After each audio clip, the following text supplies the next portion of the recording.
Today on the Relationship Renovation podcast, we explore how ambivalence and self-abandonment can really be huge challenges within a relationship.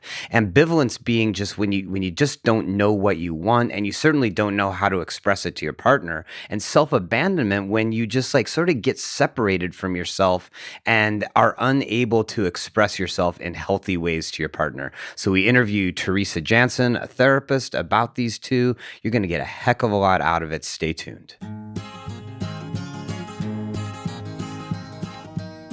Hello, all, and welcome to the Relationship Renovation podcast. I'm Tara Kerwin. And my name is EJ Kerwin. And let's jump right in. I'm going to let EJ introduce our special guest who's sitting here with us today in our office. We are grateful and excited to have Teresa Jansen, licensed associate counselor. This is actually the second time she's been on the podcast, and she is a therapist at our facility and a really wonderful human being. She is a wonderful human being. And her first podcast, Co-Regulating with Your Partner, was awesome. So many couples reach out and say, thank you for this. So yeah, do a little search, Co-Regulating with Your Partner, in our episodes. Welcome, Teresa. Thank you. Would you like to introduce the topic today, since it's your idea? Yeah, the topic today is ambivalence and self-abandonment within relationship. Ambivalence and self-abandonment. Abandonment. What I find is they often come hand in hand. Yeah. Can you start just like, let's define those terms within sort of the therapeutic or couples or whatever. So tell us a little bit about ambivalence and tell us a little bit about how you look at self-abandonment. Yeah, ambivalence is kind of that, like having contradictory feelings.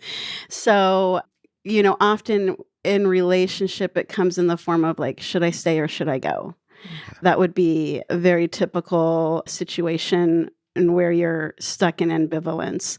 But it is a feeling of contradictory feelings inside oneself. So love and fear, it could be attraction and disgust, so you're feeling these two things at once. And what ambivalence actually does is it keeps you standing still or stuck. Yeah. Yes. And then self-abandonment is the suppression of one's thoughts, feelings, sometimes values in order to please other. You're reaching externally for soothing instead of kind of going internally to experience your internal world. So let's start with ambivalence a little bit and just help the audience understand like why we think this is such an important thing to talk about. And I think for me, what jumps out is we had a conversation with our entire staff a few weeks ago where we sort of posed the question to them, like, what is the most challenging dynamic when you're working with a couple? And a majority of the people said ambivalence. When you're working with a couple and there's a sense of not knowing really what the couple as a whole or one individual within the couple is like, just doesn't know, they're ambivalent, which then leads to that stuckness, right?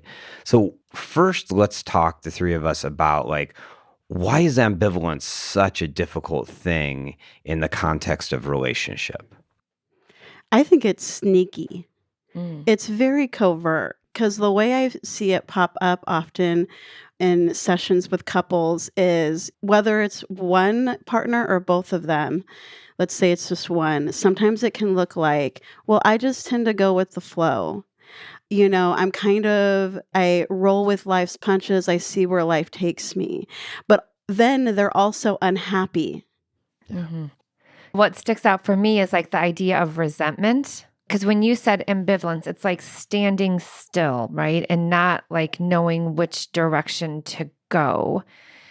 And if there's a lot of resentment there in the relationship because like needs haven't been met or you don't think you've been able to express your needs or whatever, and you're just standing there feeling really stuck, it's very easy to blame that on your partner, to have that resentment.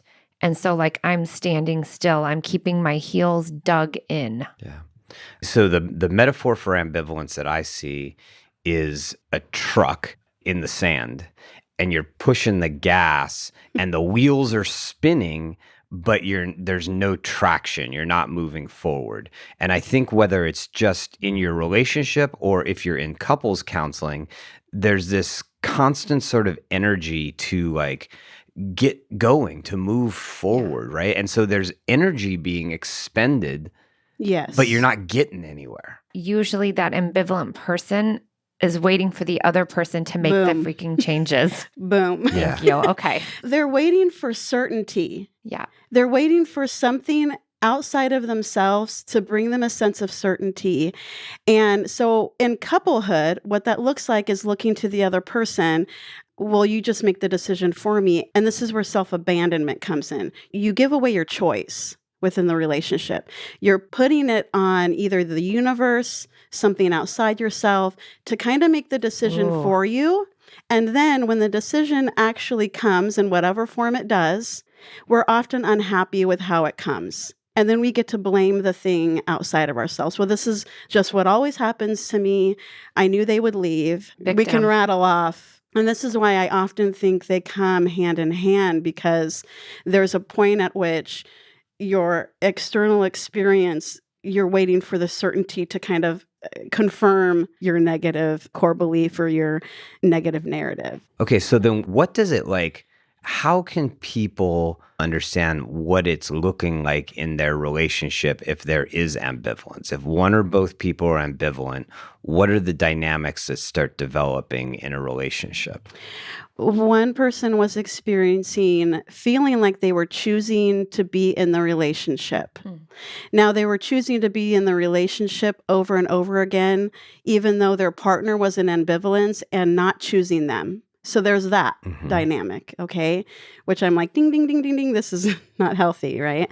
So there's that role that she played. And then for him, he was very much presented as very laid back. I kind of like go with the flow, whatever happens, happens. And I'm very like adaptable and flexible, which on the outside looks great, but within a relationship and when the other partner is like waiting to be chosen, and they're with an ambivalent partner, it creates so much tension.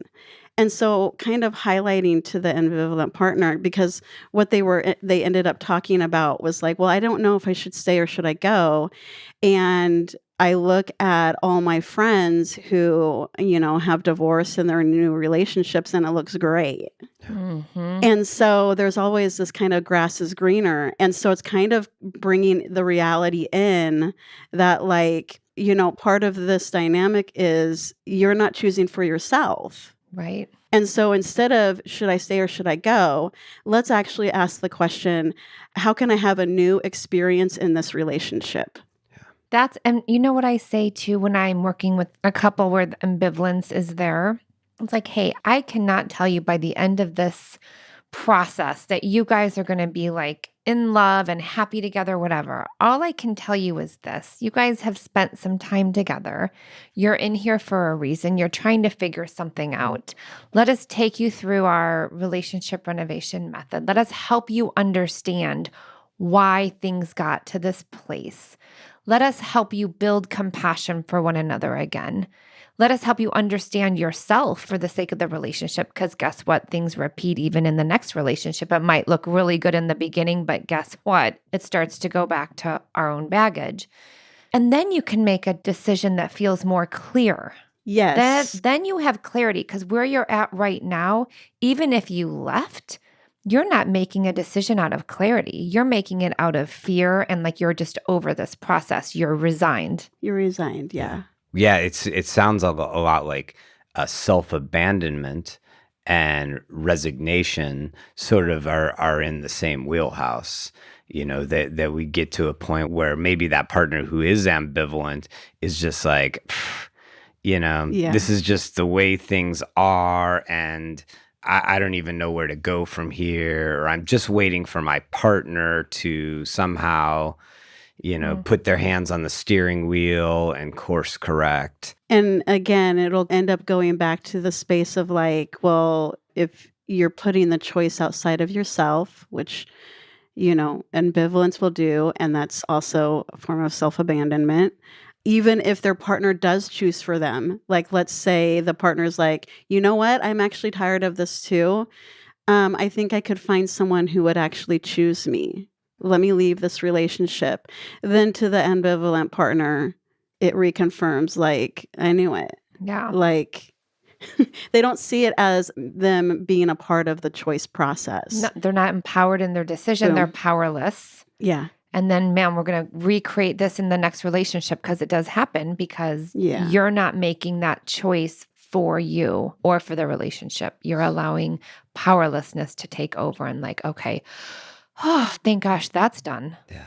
So why do you think, because this is a dynamic that appears often in couples, like why do you think that ambivalence develops within a relationship? Well, I'm just thinking, and so many people don't even recognize this because I'm thinking about a lot of the ambivalent partners in the past decade that I've worked with. And a lot of it is like they grew up in either large families or neglected families and they didn't have needs and so they just kind of like did their own thing. And then when they get into a romantic relationship, there's this like idea of like I'm good. Like I don't really have needs, but then the other person doesn't feel like they're giving anything to them. Like it kind of becomes very like, oh, you're supporting me, but how can I support you? Oh, I don't need support. I'm really good.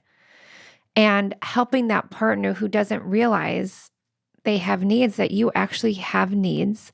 Let's help you understand what they are. Your partner wants to hear them because they want to feel really important too. Mhm. And then it feels like both people are involved and they're both two humans, uniquely different, understanding and accepting their differences and then supporting one another in meeting their different needs in the relationship. Yeah. Yeah, I think that there's a lot of people that don't know how to take care of themselves, you know? And there's that. Then there is that's a bit of self-abandonment. Yeah, and then they experience a portion of their relationship where it is very easy, you know, the sort of front end of a relationship, that honeymoon, Yeah. where it feels like just naturally, oh, my needs are getting met and this is like exciting and connecting. But then eventually we all settle back down into our baseline, Yeah. you know, and the minute it gets tough, this person's needs, ability to understand their needs, ability to communicate their needs it doesn't boot up, right? And so they get into this place of like go with the flow or kind of like waiting for somebody else to read their mind Yeah. and then give them suddenly what they need so that then they are bought back in. And it's a hard thing because it's like, I think we've used this word a couple times. It's a very disempowering place to be stuck in ambivalence.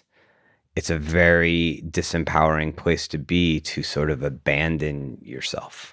And I use the metaphor of imagine that you're standing on a cliff and in front of you is this like forest and you can hear all these crazy noises and you have no idea what's in there. It could be the most like peaceful, calming place. It could be filled with like lions and tigers and bears. We don't know. And then behind you on the cliff, you look and it looks like this velvety, beautiful cloud that you could just fall into. And it looks like paradise down there, but it also like, oh, well, what if actually I don't land on that cloud, right? But the more time you're standing up there, should I go off the cliff? Should I go into the woods? Should I go off the cliff? You get yourself crazy.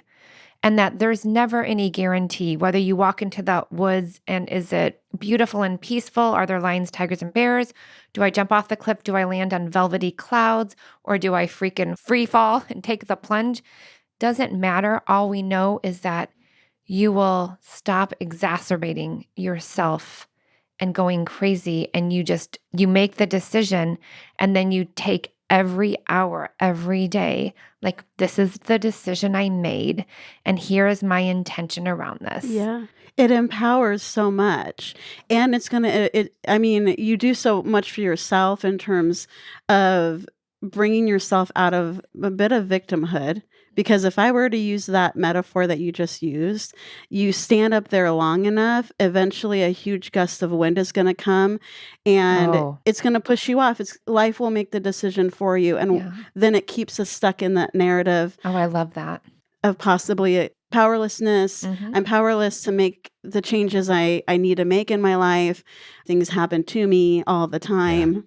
Yeah, and it's sort of a good way to set yourself up for resentment. Yes. And then maybe sort of like not have to take any responsibility. Yeah. You know? Oh, for sure. Yeah. Yeah, because Thank if you just for saying that. yeah, Yes. if just my partner eventually just gets so sick of it that they're just like, okay, I'm done. It's like, see, And it's super valid. Taking responsibility is a little scary.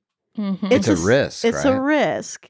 But it also comes with so many benefits and rewards in terms of self-confidence, self-empowerment. You're creating the change that you're wanting. You're a part of the new process. You're not just sitting and waiting for things to happen to you or for life to make the decision for you. Well, and I think like, some of it, this is, we talk a lot about attachment. Like some of this is based upon sort of what you bring into the relationship. But I think a lot of times what happens is just a couple, the dysfunction within the relationship has been going on for so long and it's negatively impacting them so much that they just lose hope. That's what we talk a lot about, us as therapists being the carriers of hope, is that it's a huge risk, like you're saying. It's a huge risk to really like say, no, I want to make this relationship work. Yeah. No, I have these needs that are really important and I want you to be the person to meet them because they've lost hope that it can even happen. And to even hope and say, no, I really want this, you're setting yourself up because it might not happen. That's the scary thing about relationship is our partner might not be able to meet our needs. And so it's scary to double down and be like, no, I love you. I want this. But what's more scary, feeling rejection over and over again. And we know even through research that being alone is one thing, but feeling alone in a relationship is devastating. Because it's like, wow, I must really be broken.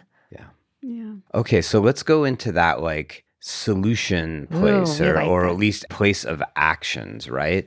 Let's start with if you are the person who is feeling ambivalent, who has sort of abandoned their own needs or abandoned their own voice, what's the process of moving out of ambivalence?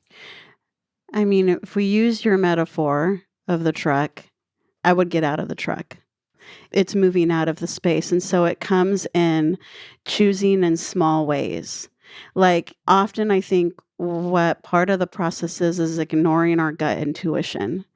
And it's listening to our body and those gut intuitions and starting to make movements in small areas of our life where we're making choice so that we can build that sense of empowerment, like little by little. Yeah, it's not this grand gesture. No. It's the baby steps in order to get to that place. Well, I love you like taking that metaphor and taking that one step out is like, I'm taking my foot off of the gas. I'm getting out of the truck and I'm taking a few steps back and I'm looking at what is happening. Ooh, yeah. What is happening? And I'm looking at myself. Looking. Yeah, I was think, about to and I say think that, that's yeah. the huge step is like, it's that personal responsibility. And we tell all of our couples, this process is about your personal growth in the service of the relationship. Yeah. And so I think ambivalence, like you said earlier, is a lot of time looking at the other person to give you the solution or create the momentum. And you're saying like, get out, take a look at yourself. What can I change? And that's what I mean by like kind of viewing instead of the question being, should I stay or should I go? It's like, what could the new experience be? Yeah. What feels safe? What feels good for me? What is my partner maybe agreeing to as well? How can they support me in this? And then you're like doing this thing together. Yeah. And It's like traction. That's why I think a lot of couples who come in for counseling, like they might not know where the hell they're going to go, but they're like, we're here together with this other person looking at us, hopefully providing awesome safety and feedback so we can move forward in the best way that we need to for ourselves and each other. Yeah, I think that part of ambivalence, if you're coming to couples counseling, could be the hope that this process makes the decision for you. And that's not even true. This Right. decision is still left up to you, but there's this beautiful process of let's make some changes. Let me, as a clinician, hold a mirror up a bit. Just kindly hold a mirror up. Let's look at what you can change. You specifically, not what can change outside of you, but what you can change in your internal world that needs to be shifted. And then maybe as the process goes on, these little changes help you to decide, oh, I'm going to stand in this relationship, or nope, I'm going to stand outside. Like it's helping you make the choice, or this is actually, we're creating a new relationship together, new experience, and this is what it's going to be. People actually have done this. Yeah.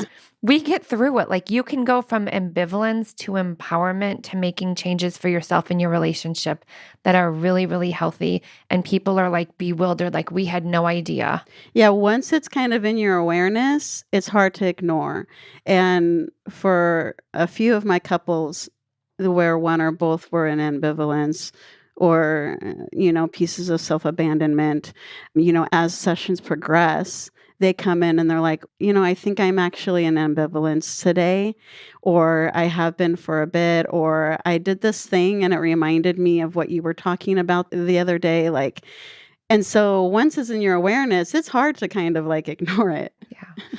I think like what you've done for me is that self-abandonment portion is so huge, because I think like I would get stuck sometimes working with a couple around, like I would just get stuck in like ambivalence. Like they don't know what they want. They don't know whether they want to be in it. And I would maybe push them towards like committing to something.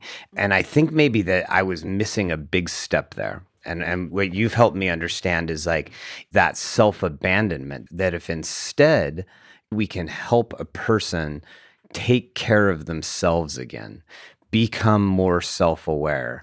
Like that is the beginning. Like I can't expect them to make a choice or commit to anything or take action until they reconnect with themselves. And what is abandonment? Abandonment is like walking away from a child. It's like they have a need. There's nothing, nobody, no net, no crutch, no nothing to help them stand, right? And that the first part of getting out of ambivalence is paying attention to yourself again. Yeah. And finding a way to do that, whether it's just taking care of yourself physically, whether it's reading a book that inspires you. I feel like people getting in their body, exercise, yoga, that's like really powerful because it's like you're in your body too. It's like the most simple step to become more aware of what's going on internally is just like, what am I feeling? How can I create moments that feel good in my body? And eventually that's going to get back to in my mind, in my heart.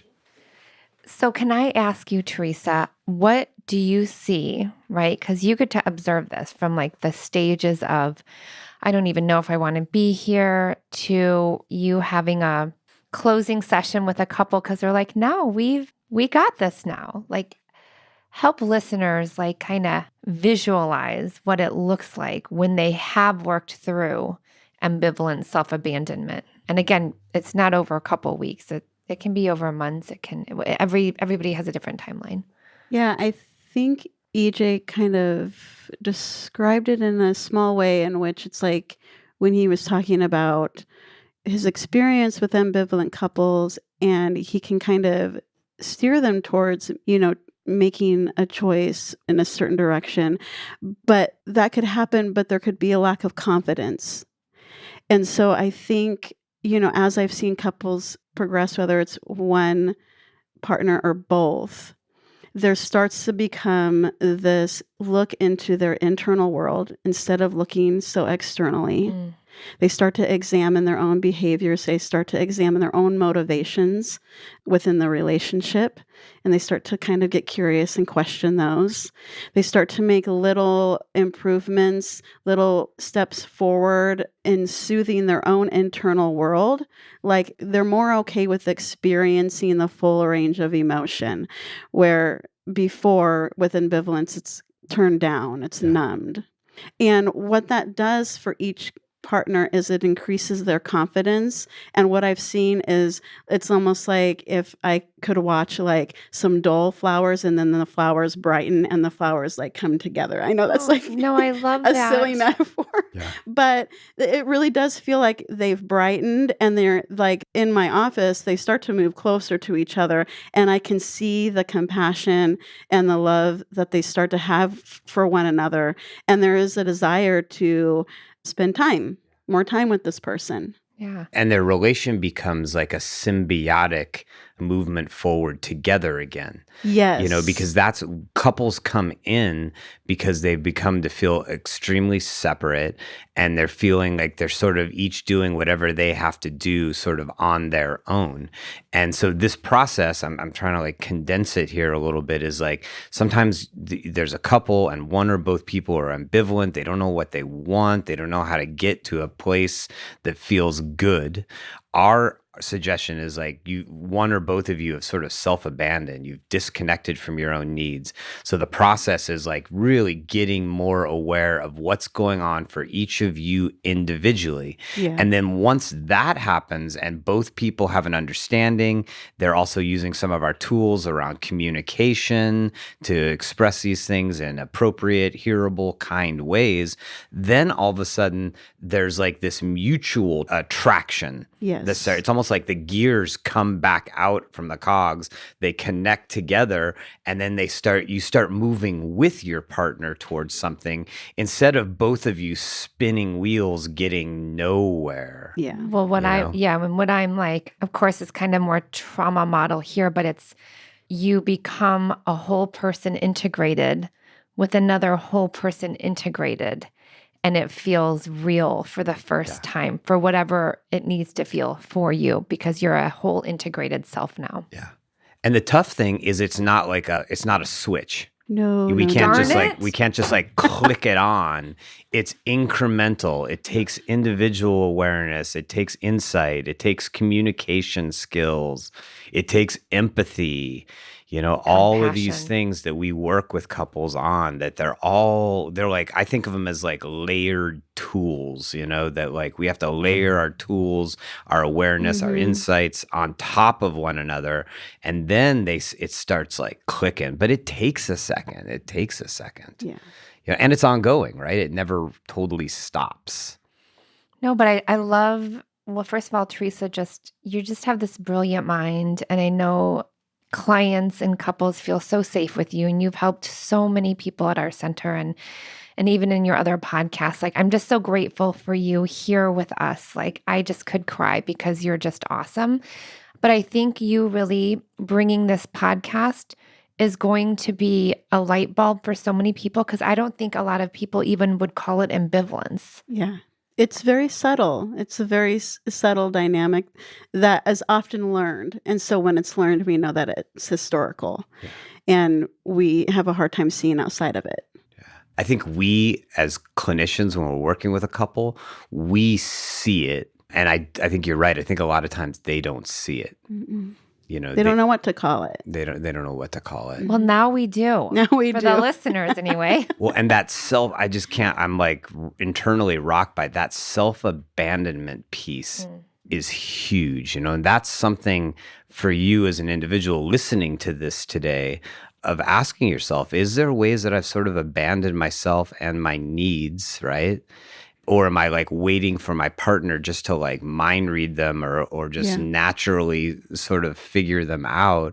And are there ways in which I can get deeper in touch with myself and communicate more clearly with my partner? Like we had a moment like this the other night. I think you referenced it in another podcast of like, I had a need, and I took a risk and I told you it, and you told me that you had sort of an internal reaction around it, but then you worked through that and then you responded to it over the last few days, and it's felt really good.